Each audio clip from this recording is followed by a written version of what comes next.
The article I've chosen to present this week is Five Powerful Steps to Improve Employee Engagement by Brent Gleason. It appeared in Forbes in 2017. The reason I chose this particular article is a few years ago, as a way of making ends meet, loaded trucks for UPS, and in doing so became a member of the Teamsters. My biggest takeaway from that experience I shared with my nephew, who's now 26.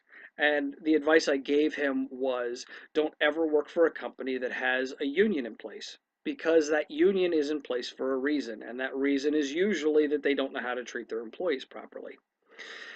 We were treated as little more than machines to load trucks. That's how it was obvious we were viewed by management. Had we been led by good leadership that encouraged engagement, encouraged us to actively plug into the company and care about its values, we would have become engaged, more productive, and more efficient at the job we did. According to Gallup's State of the Global Workforce report, only 15% of workers worldwide are actually actively engaged in their jobs. This low number causes companies upwards of $550 billion a year in lost production. It's a common understanding among leadership that the employees of a company are that company's most valuable asset. But it's actually a little truer to say that engaged employees are a company's biggest asset. Gleason lists three types of employees. That 15% that is actively engaged, these are employees that are loyal to a company, they're plugged into the company's values and goals, and will work very hard to achieve those goals. 67% of the workforce is not engaged. These are employees that like their jobs, they're satisfied with their jobs, but they're going to do the bare minimum of work, and they are not invested in the company's mission, vision, values, or goals. 18% of the workforce is actively disengaged. These are people that are constantly negative, creating a toxic environment. They dominate the manager's time. They're very vocal about their dissatisfaction with their job.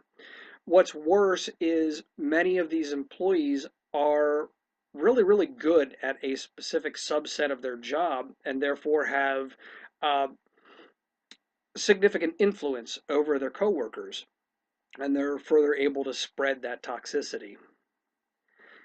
And here's where this article really meets the topic that we're asked to report on. It's a leader's responsibility to foster engagement. Great leaders acquire and develop great talent. They actively prioritize engagement. And Gleason lists 5 steps to improve employee engagement. Number 1, put everyone in the right role.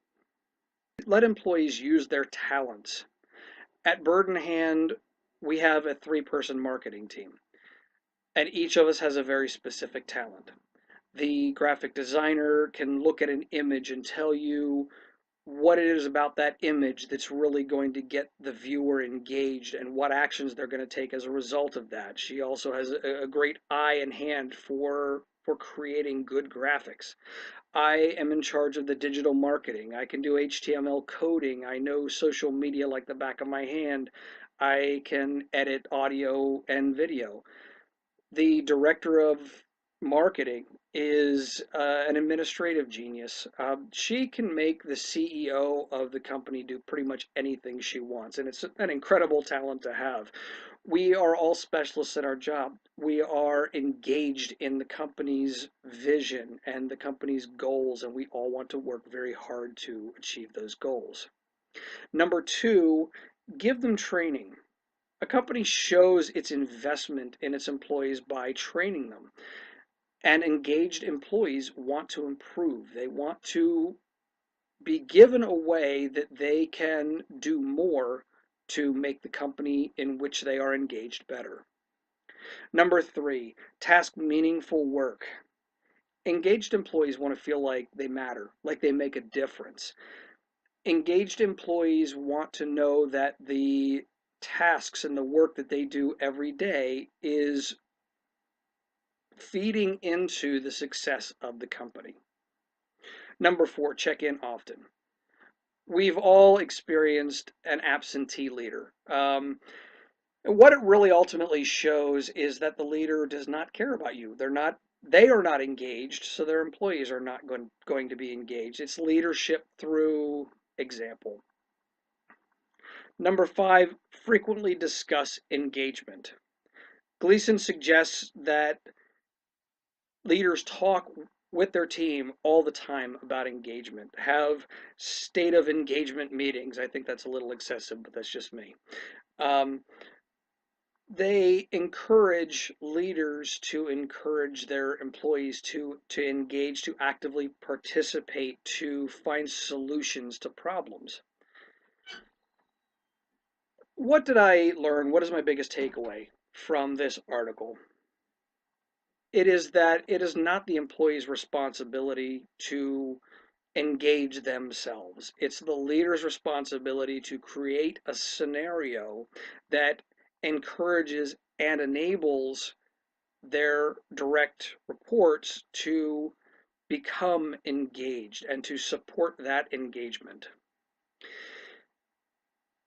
Author and former U.S. Ambassador for Global Women's Issues, Melanne Verveer, had a great quote that fits into this topic perfectly. She said, "I believe to be a leader is to enable others to embrace a vision, initiative, or assignment in a way that they feel a sense of purpose, ownership, personal engagement, and a common cause." That is the textbook definition of engaging your employees.